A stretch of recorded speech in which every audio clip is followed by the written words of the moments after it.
ಜಯ ಜಯ ಲಲಿತೆ ಹರ ಹರ ಲಲಿತೆ ಜಯ ಜಯ ಲಲಿತೆ ಹರ ಹರ ಲಲಿತೆ ಜಯ ಜಯ ಲಲಿತೆ ಹರ ಹರ ಲಲಿತೆ ಜಯ ಜಯ ಲಲಿತೆ ಹರ ಹರ ಲಲಿತೆ. ನನ್ನೆಲ್ಲ ಆತ್ಮೀಯರೇ, ಲಲಿತಾ ಸಹಸ್ರನಾಮ ದಿನಕ್ಕೊಂದು ನಾಮದ ಭಾವಾರ್ಥದ ಸಂಚಿಕೆಗೆ ತಮ್ಮೆಲ್ಲರಿಗೂ ಕೂಡ ಭಕ್ತಿಪೂರ್ವಕ ಸ್ವಾಗತ.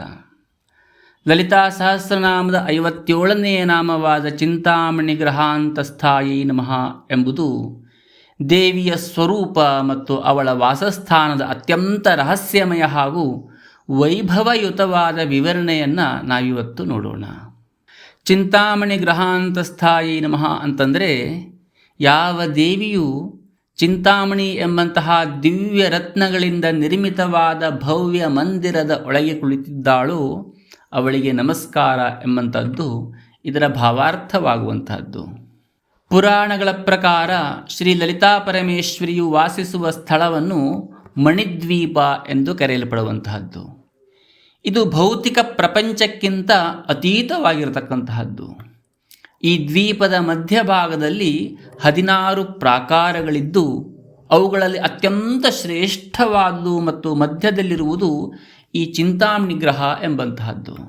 ಈ ಗ್ರಹವು ಯಾವುದೇ ಇಟ್ಟಗಿ, ಮಣ್ಣು ಅಥವಾ ಕಲ್ಲಿನಿಂದ ಮಾಡಲ್ಪಟ್ಟಿರ್ತಕ್ಕಂತಹದ್ದಲ್ಲ. ಬದಲಾಗಿ ಇದು ಭಕ್ತರ ಚಿಂತನೆಯನ್ನು, ಅಂದರೆ ಸಂಕಲ್ಪವನ್ನು ಈಡೇರಿಸುವಂತಹ ಚಿಂತಾಮಣಿ ಎಂಬಂತಹ ರತ್ನಗಳಿಂದ ನಿರ್ಮಿತವಾಗಿದೆ ಎಂಬಂತಹದ್ದು ಇದರ ವೈಶಿಷ್ಟ್ಯವಾಗಿರ್ತಕ್ಕಂತಹದ್ದು. ಈ ಮನೆಯ ಪ್ರಕಾಶ ಯಾವ ರೀತಿಯಾಗಿದೆ ಅಂತ ಕೇಳಿದರೆ, ಕೋಟಿ ಸೂರ್ಯರ ಪ್ರಭೆಗೆ ಸಮಾನವಾಗಿರತಕ್ಕಂತಹದ್ದು. ಇಲ್ಲಿ ಕಾಲದ ಪ್ರಭಾವವಿರೋದಿಲ್ಲ, ಅಂದರೆ ಜನ್ಮ ಮೃತ್ಯುಗಳ ಭಯವಿಲ್ಲ ಎಂಬಂತಹದ್ದು ತಾತ್ಪರ್ಯ. ಕೇವಲ ಪೌರಾಣಿಕವಾಗಿ ನೋಡದೆ ಇದನ್ನು ಆಧ್ಯಾತ್ಮಿಕ ದೃಷ್ಟಿಕೋನದಿಂದ ನೋಡಿದಾಗ ಇದರ ಅರ್ಥ ಹೇಳುವಂಥದ್ದು ಮತ್ತಷ್ಟು ವಿಸ್ತಾರವಾಗಿ ನಮಗೆ ಕಾಣುವಂತಹದ್ದು. ಚಿಂತಾಮಣಿ ಅಂತಂದರೆ ಮನಸ್ಸಿನ ಸಂಕಲ್ಪ. ನಮ್ಮ ಮನಸ್ಸು ಶುದ್ಧವಾದಾಗ ಅದು ಚಿಂತಾಮಣಿಯಂತೆ ಪ್ರಕಾಶಿಸುತ್ತದೆ ಎಂಬುದಾಗಿ. ಅಂತಹ ಶುದ್ಧ ಮನಸ್ಸಿನ ಒಳಗೆ ಪರಾಶಕ್ತಿಯು ಜ್ಞಾನದ ರೂಪದಲ್ಲಿ ನೆಲೆಸಿದ್ದಾಳೆ ಎಂಬಂತಹದ್ದು. ನಾವು ನಮ್ಮ ಅಂತರಂಗವನ್ನು ಅರಿತಾಗ ಮಾತ್ರ ಆ ದೇವಿಯ ದರ್ಶನ ಸಾಧ್ಯ ಹೇಳುವಂತಹದ್ದು ಇದರ ರಹಸ್ಯಾರ್ಥವಾಗಿರತಕ್ಕಂತಹದ್ದು. ದೇವಿಯ ಚಿಂತಾಮಣಿ ಗ್ರಹದಲ್ಲಿ ನೆಲೆಸಿದ್ದಾಳೆ ಅಂತಂದರೆ ಅವಳು ಭಕ್ತರು ಏನನ್ನು ಬಯಸುತ್ತಾರೋ ಅದನ್ನು ನೀಡುವಂತಹ ಕಲ್ಪವೃಕ್ಷ ಅಥವಾ ಕಾಮಧೇನು ಎಂಬಂತಹದ್ದು. ಆದರೆ ಇಲ್ಲಿ ಮುಖ್ಯವಾಗಿ ಗಮನಿಸಬೇಕಾದಂತಹ ಅಂಶ ಏನು ಅಂತ ಕೇಳಿದರೆ, ಭಕ್ತನು ಲೌಕಿಕ ಆಸೆಗಳಿಗಿಂತ ಹೆಚ್ಚಾಗಿ ಮೋಕ್ಷ ಅಥವಾ ಬ್ರಹ್ಮಜ್ಞಾನವನ್ನು ಬಯಸಿದಾಗ ಅವಳು ಅದನ್ನು ತಕ್ಷಣವೇ ಅನುಗ್ರಹಿಸ್ತಾಳೆ.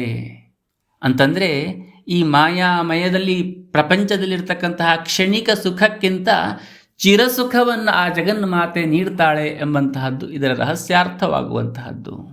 ಯೋಗದ ದೃಷ್ಟಿಕೋನದಲ್ಲಿ ನೋಡಿದಾಗ ನಮ್ಮ ಶರೀರವೇ ಒಂದು ಬ್ರಹ್ಮಾಂಡವಾಗುವಂತಹದ್ದು. ಸಹಸ್ರಾರ ಚಕ್ರ ಮಣಿದ್ವೀಪವಾಗುವಂತಹದ್ದು. ಚಿಂತಾಮಣಿ ಗ್ರಹ ಅಂತಂದರೆ ಸಹಸ್ರಾರ ಮಧ್ಯದಲ್ಲಿರುವಂತಹ ಬಿಂದುವೇ ಚಿಂತಾಮಣಿ ಗ್ರಹ. ಇಲ್ಲಿ ದೇವಿಯು ಶಿವನೊಂದಿಗೆ ಐಕ್ಯಳಾಗಿ ನೆಲೆಸಿದ್ದಾಳೆ ಎಂಬಂತಹದ್ದು. ಕುಂಡಲಿನಿ ಶಕ್ತಿಯು ಮೂಲಾಧಾರದಿಂದ ಜಾಗೃತಗೊಂಡು ಸಹಸ್ರಾರವನ್ನು ತಲುಪಿದಾಗ ಸಾಧಕನು ಈ ಚಿಂತಾಮಣಿ ಗ್ರಹದ ಆನಂದವನ್ನು ಸಂಪೂರ್ಣವಾಗಿ ಅನುಭವಿಸ್ತಾನೆ ಎಂಬಂತಹದ್ದು ಕೂಡ ಇದರ ತಾತ್ವಿಕ ಅರ್ಥವಾಗುವಂತಹದ್ದು. ಶ್ರೀವಿದ್ಯಾ ಉಪಾಸನೆಯಲ್ಲಿ ಶ್ರೀಚಕ್ರದ ಅತ್ಯಂತ ಕೇಂದ್ರ ಬಿಂದುವಾಗಿರತಕ್ಕಂತಹ ಬಿಂದುವೇ ಈ ಚಿಂತಾಮಣಿ ಗ್ರಹ. ಈ ಬಿಂದುವಿನಲ್ಲಿ ದೇವಿಯ ಪರಬ್ರಹ್ಮ ಸ್ವರೂಪಿಣಿಯಾಗಿ ನೆಲೆಸಿದ್ದಾಳೆ ಎಂಬುದಾಗಿ. ಶ್ರೀಚಕ್ರದ 9 ಆವರಣಗಳನ್ನು ದಾಟಿ ಬಿಂದುವನ್ನು ತಲುಪುವುದು ಅಂತಂದರೆ ಮಾಯೆಯನ್ನು ಗೆದ್ದು ದೇವಿಯ ಸಾನ್ನಿಧ್ಯವನ್ನು ಪಡೆಯುವುದು ಎಂಬಂಥದ್ದು ಅರ್ಥವಾಗುವಂತಹದ್ದು. ಈ ನಾಮದ ಸ್ಮರಣೆಯಿಂದ ಭಕ್ತನಿಗೆ ಸಿಗುವಂತಹ ಲಾಭಗಳೇನು ಅಂತ ಕೇಳಿದರೆ, ಮಾನಸಿಕ ಶಾಂತಿ ದೊರೆಯುವಂತಹದ್ದು, ಗೊಂದಲಮಯವಾದಂತಹ ಮನಸ್ಸನ್ನು ಶಾಂತಗೊಳಿಸಿ ಏಕಾಗ್ರತೆಯನ್ನು ನೀಡುವಂತಹದ್ದು, ಸಂಕಲ್ಪ ಸಿದ್ಧಿಯಾಗುವಂತಹದ್ದು, ಸತ್ಕಾರ್ಯಗಳಿಗಾಗಿ ಮಾಡುವಂತಹ ಸಂಕಲ್ಪಗಳೇನಿದೆಯೋ ಅದೆಲ್ಲವೂ ಕೂಡ ಶೀಘ್ರವಾಗಿ ಈಡೇರುವಂತಹದ್ದು. ಚಿಂತಾಮಣಿ ಗ್ರಹವು ದೇವಿಯ ಪರಮ ರಕ್ಷಣಾ ಕವಚವಿದ್ದಂತೆ. ಇದನ್ನು ಸ್ಮರಿಸುವಂತಹ ಭಕ್ತರಿಗೆ ಯಾವುದೇ ರೀತಿಯಾಗಿರತಕ್ಕಂತಹ ಭಯ ಅಥವಾ ದುಷ್ಟ ಶಕ್ತಿಗಳ ಕಾಡಾಟ ಹೇಳುವಂಥದ್ದು ಖಂಡಿತವಾಗಿಯೂ ಆಗೋದಿಲ್ಲ. ಅಜ್ಞಾನವೆಂಬಂತಹ ಕತ್ತಲೆಯನ್ನು ಸರಿಸಿ ಆತ್ಮಜ್ಞಾನದ ಪ್ರಕಾಶವನ್ನು ನೀಡುವಂತಹದ್ದೇ ಈ ಚಿಂತಾಮಣಿ ಗ್ರಹ ಎಂಬಂತಹದ್ದು. ಒಟ್ಟಾರೆಯಾಗಿ ಚಿಂತಾಮಣಿ ಗ್ರಹಾಂತಸ್ಥಾಯಿ ನಮಃ ಎನ್ನುವಂತಹ ನಾಮವು ದೇವಿಯನ್ನು ಬ್ರಹ್ಮಾಂಡದ ರಾಣಿಯಾಗಿ, ಸಕಲ ಸೌಭಾಗ್ಯದಾತೆಯಾಗಿ ಮತ್ತು ನಮ್ಮ ಹೃದಯಾಂತರಾಳದಲ್ಲಿ ನೆಲೆಸಿರುವ ಪರಮಚೇತನವಾಗಿ ಆರಾಧಿಸುವಂತಹದ್ದು. ಅವಳು ಕೇವಲ ದೂರದ ಮಣಿದ್ವೀಪದಲ್ಲಿ ಮಾತ್ರವಲ್ಲ, ಭಕ್ತಿಯಿಂದ ಧ್ಯಾನಿಸುವ ಪ್ರತಿಯೊಬ್ಬ ಭಕ್ತನ ಶುದ್ಧ ಮನಸ್ಸಿನಲ್ಲೂ ನೆಲೆಸಿದ್ದಾಳೆ ಎಂಬಂತಹದ್ದು ಈ ನಾಮದ ಪರಮ ಸತ್ಯ ಸ್ವರೂಪವಾಗುವಂತಹದ್ದು. ಈ ನಾಮದ ಮಹಿಮೆಯನ್ನು ಒಂದು ಕಥಾರೂಪದಲ್ಲಿ ನೋಡೋಣದಾದರೆ, ಬಹಳ ಹಿಂದಿನ ಕಾಲದ ಒಂದು ಮಾತು. ಸತ್ಯವನ್ನು ಹುಡುಕ್ತಾ ಇರತಕ್ಕಂತಹ ಒಬ್ಬ ಜಿಜ್ಞಾಸು ಇದ್ದ. ಅವನು ಸಂಸಾರದಲ್ಲಿ ಕಷ್ಟ ಸುಖಗಳಿಂದ ದಣಿದಂತಹ ವ್ಯಕ್ತಿಯಾಗಿದ್ದ. ಶಾಶ್ವತವಾಗಿರತಕ್ಕಂತಹ ಆನಂದ ಎಲ್ಲಿ ಸಿಗುತ್ತದೆ ಎಂಬಂತಹದ್ದನ್ನು ನಿರಂತರವಾಗಿ ಹುಡುಕಾಡ್ತಾ ಇದ್ದ. ಅದಕ್ಕಾಗಿ ಹೋರಾಟವನ್ನು ಮಾಡ್ತಾ ಇದ್ದ. ಅದೇ ರೀತಿಯಲ್ಲಿ ಯೋಚನೆ ಮಾಡ್ತಾ ಆತ ಒಂದು ದಿನ ಹೋಗ್ತಾ ಇರುವಂತಹ ಸಮಯದಲ್ಲಿ ದಾರಿಯಲ್ಲಿ ಅವನಿಗೆ ಒಬ್ಬ ಮಹಾತ್ಮರು ಭೇಟಿಯಾಗ್ತಾರೆ. ಅವರು ಹೇಳ್ತಾರೆ, ಮಗು, ನೀನು ಹುಡುಕುತ್ತಿರುವಂತಹ ಪರಮ ಸುಖವು ಮಣಿದ್ವೀಪದಲ್ಲಿದೆ. ಅಲ್ಲಿ ಲಲಿತಾ ಪರಮೇಶ್ವರಿಯು ಚಿಂತಾಮಣಿ ಗ್ರಹದಲ್ಲಿ ನೆಲೆಸಿದ್ದಾಳೆ. ಅಲ್ಲಿಗೆ ತಲುಪಿದರೆ ಸಾಕು, ನಿನ್ನ ಜನ್ಮ ಹೇಳುವಂಥದ್ದು ಸಾರ್ಥಕವಾಗ್ತದೆ ಎಂಬುದಾಗಿ.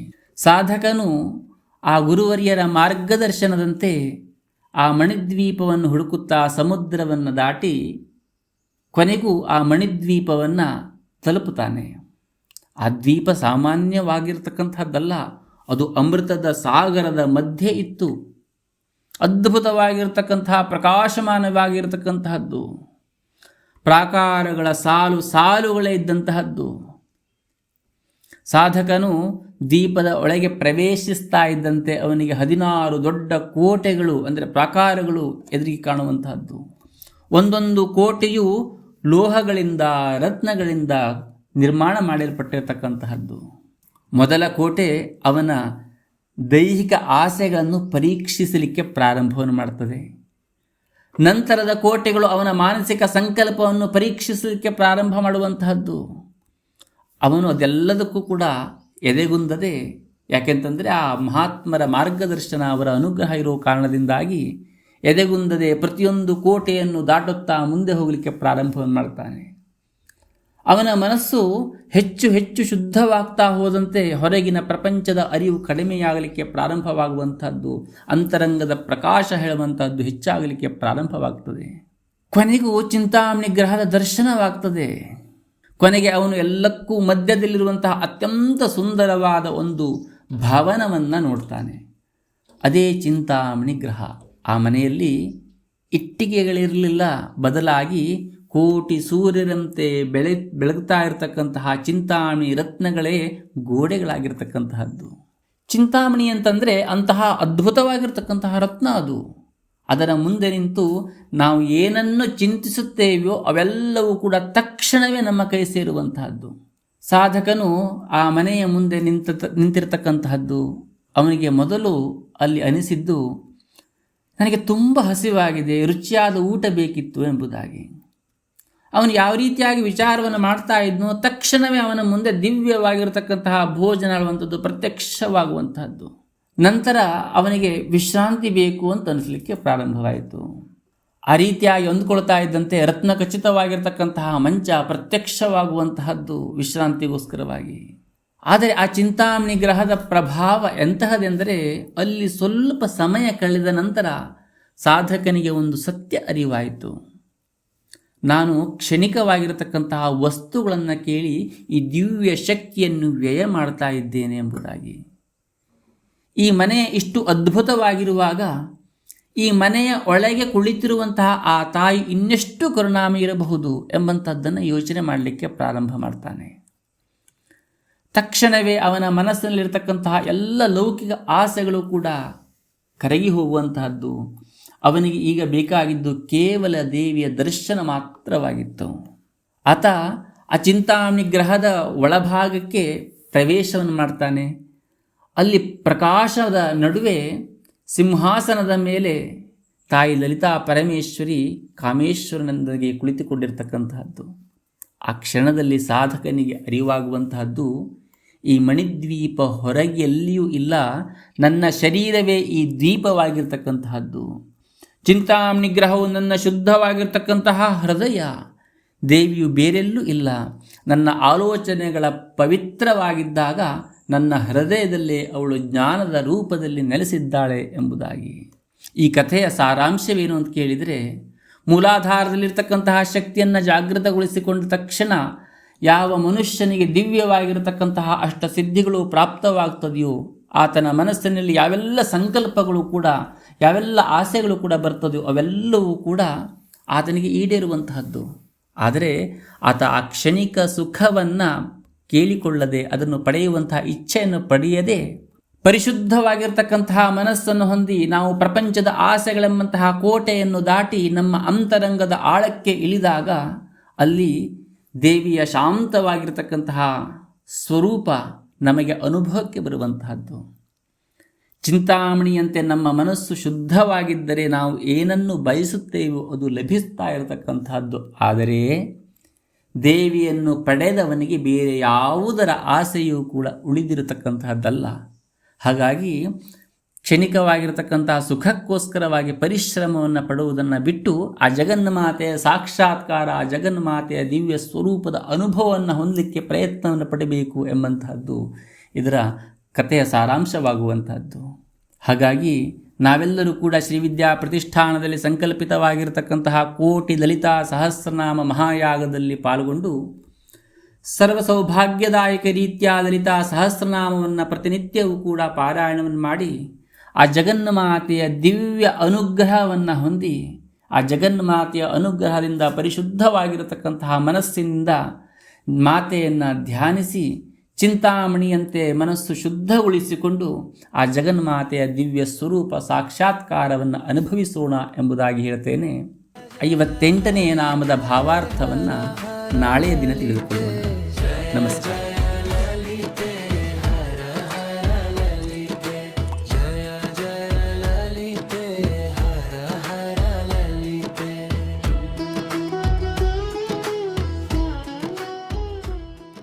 ಚಿಕ್ಕ ವಯಸ್ಸಿನಲ್ಲೇ ಕೂದಲು ಬಿಳಿಯಾಗ್ತಾ ಇದೆಯೇ? ಅರೆ, ತಲೆನೋವಿನಿಂದ ಬಳಲ್ತಿದ್ದೀರಾ? ಇನ್ಮುಂದೆ ಚಿಂತೆ ಬಿಡಿ. ಪ್ರಸ್ತುತಪಡಿಸ್ತಾ ಇದ್ದೀವಿ ಶ್ರೀವಿದ್ಯಾ ಕೇಶರಂಜಿನಿ. ಕಿರಿಕಿರಿ ಉಂಟು ಮಾಡುವ ಅರೆ ತಲೆನೋವಿನಿಂದ ನಿಮಗೆ ಅದ್ಭುತ ಉಪಶಮನ ನೀಡುತ್ತದೆ. ಅಕಾಲಿಕವಾಗಿ ಕೂದಲು ಬಿಳಿಯಾಗುವುದನ್ನು ತಡೆದು ನಿಮ್ಮ ಕೂದಲಿನ ನೈಸರ್ಗಿಕ ಕಪ್ಪನ್ನ ಕಾಪಾಡುತ್ತದೆ. ತಂಪಾದ ಅನುಭವ ನೀಡಿ ತಲೆನೋವಿನಿಂದ ಪರಿಹಾರ ಪಡೆಯಿರಿ. ದಟ್ಟವಾದ ಹೊಳೆಯುವ ಕೂದಲಿಗೆ ಇದು ಅತ್ಯುತ್ತಮ. ಎಲ್ಲಕ್ಕಿಂತ ಮಿಗಿಲಾಗಿ ಶ್ರೀವಿದ್ಯಾ ಕೇಶರಂಜಿನಿ ನಿಮ್ಮ ತಲೆಯನ್ನ ಸದಾ ತಂಪಾಗಿರಿಸುತ್ತದೆ ಮತ್ತು ದಿನಪೂರ್ತಿ ನಿಮ್ಮನ್ನ ಉಲ್ಲಾಸದಿಂದ ಇರುವಂತೆ ಮಾಡು. ಬೆರಳೆಣಿಕೆಯಷ್ಟು ಹನಿಗಳ ನಿರಂತರ ಬಳಕೆಯಿಂದ ಕೂದಲು ಉದುರುವುದು ನಿಂತು ದಟ್ಟವಾಗಿ ಬೆಳೆಯಲು ಸಹಾಯ ಮಾಡುತ್ತದೆ. ಇದು ಶುದ್ಧ ಕೊಬ್ಬರಿ ಎಣ್ಣೆಯಿಂದ ತಯಾರಿಸಲಾದ 100ಕ್ಕೆ 100 ಸಂಪೂರ್ಣ ಆಯುರ್ವೇದ ತೈಲ. ದಟ್ಟವಾದ ಆರೋಗ್ಯಕರ ಮತ್ತು ಸುಂದರವಾದ ಕೂದಲಿಗೆ ಶ್ರೀವಿದ್ಯಾ ಕೇಶರಂಜಿನಿಯನ್ನು ಮಾತ್ರ ನಂಬಿ. ಇದು ಬೇರುಗಳಿಂದ ಪೋಷಿಸುತ್ತದೆ, ಬೆಳವಣಿಗೆಯನ್ನ ಉತ್ತೇಜಿಸುತ್ತದೆ. ಶ್ರೀವಿದ್ಯಾ ಕೇಶರಂಜಿನಿ ಹೇರ್ ಆಯಿಲ್ ಬೇಕಾದವರು ವಾಟ್ಸ್ಆಪ್ ಮುಖಾಂತರ 9482185527ಗೆ ಸಂಪರ್ಕಿಸಿ.